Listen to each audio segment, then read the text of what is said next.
The car runs like and we're gonna fix it today. Let's tune the supercharger. Let's try again. Car fixed itself. Pop a intercooler hose. Let's go tune the car!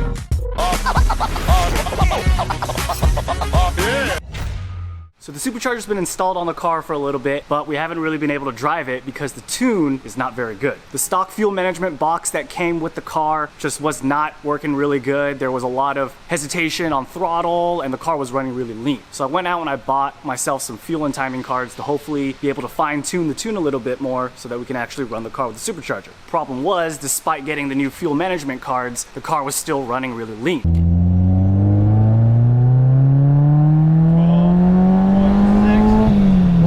Thankfully, we installed a wideband air-fuel ratio gauge so that we can actually see these numbers, because otherwise I wouldn't have noticed.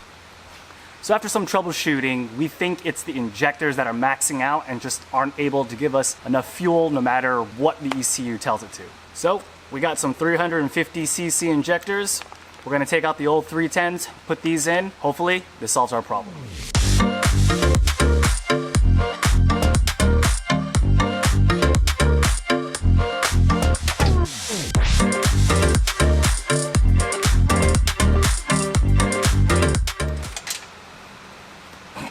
Yeah, of course I was gonna drop one of the injector spacers.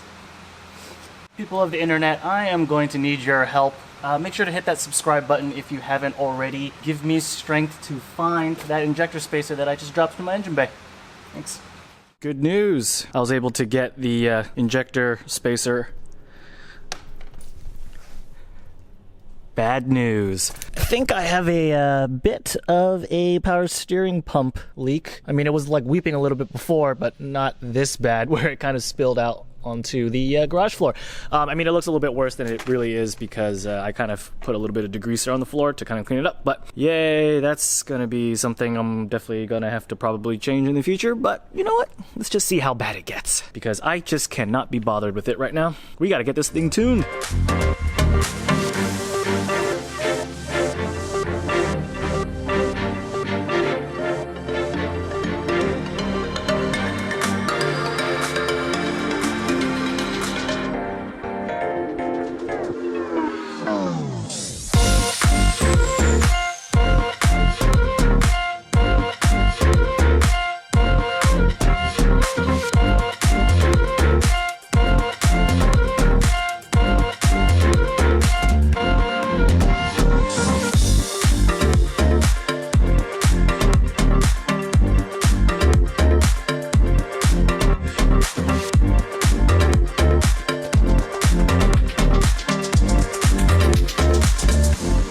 The injectors are installed, so let's see and pray that everything starts.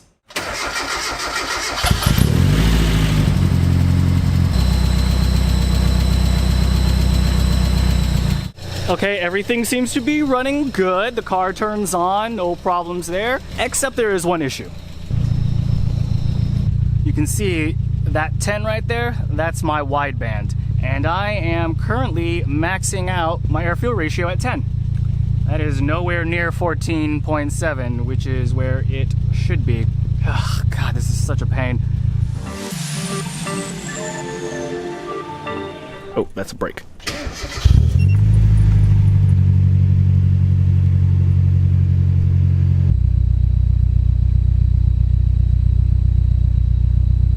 Little rich. Give it a minute. Oh, there it goes. There it goes. Yeah, car fixed itself. I'll take it. I'll take it. I ain't gonna complain.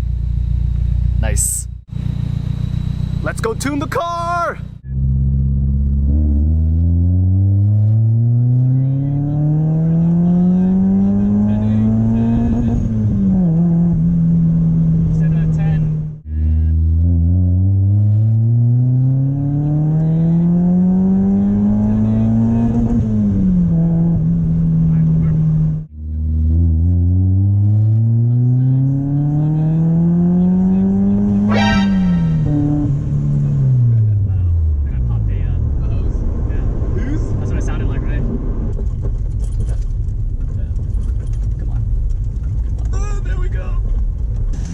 No, that doesn't sound that good.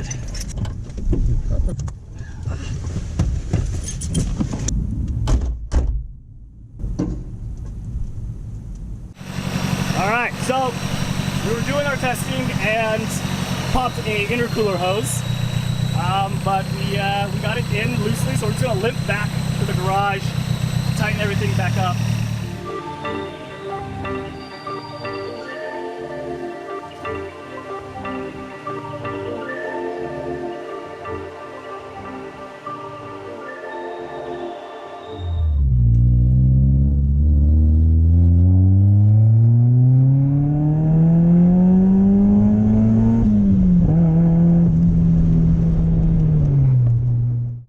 Okay, so I want to show you guys a little bit of how we're adjusting the fuel cards during our tuning runs.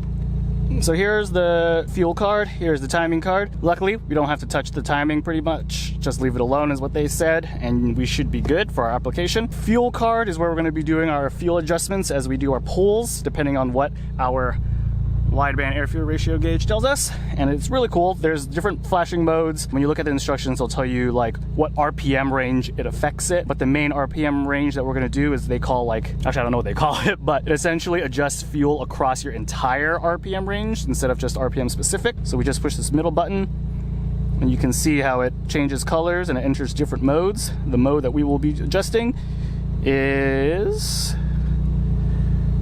this mode right here that flashes green. So we have it currently adjusted at 5. They said to start off at 6, but I think the first time I ran this car, it was running a little bit rich, so we'll start off at 5 to kind of see where we're at.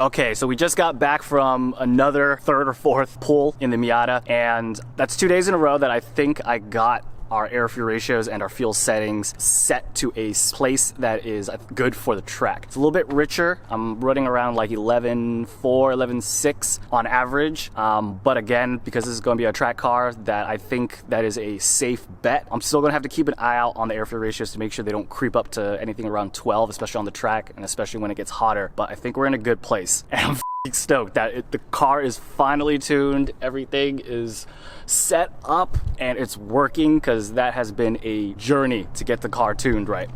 But I would be a lot happier if the dyno pulls were a little bit more in my favor.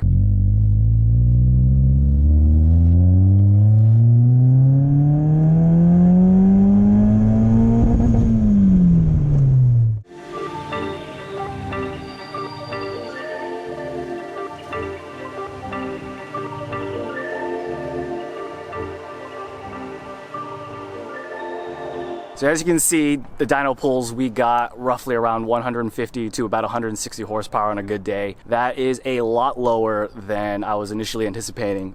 Based off all the dyno numbers on the Craftsworks kit, and even numbers off of the Track Dog Racing kit, even though they use a different blower, I should have been looking at least around 185 horsepower. They rated the 1.6 liters for the Craftsworks kit to be at like 170, but we're getting 150 horsepower. So I don't know. Let me know down in the comments below what you think might be robbing us of horsepower. It could be the fact that we're running a little bit richer, even though not that much rich. And also, I don't know, maybe the motor just wasn't that healthy to begin with. We did have low compression in cylinder 4, and we also are creeping up at over 200,000 miles. I don't know, maybe its time is near. But overall, I'm glad the car at least is running, and it should be at least track ready. I mean, 50 horsepower is still pretty good. Anyway, that's gonna do it. Thanks a lot. Don't forget to subscribe if you're not. It really helps out, and I hope you enjoy that episode, and we'll see you in the next one. It's almost done, baby. Later.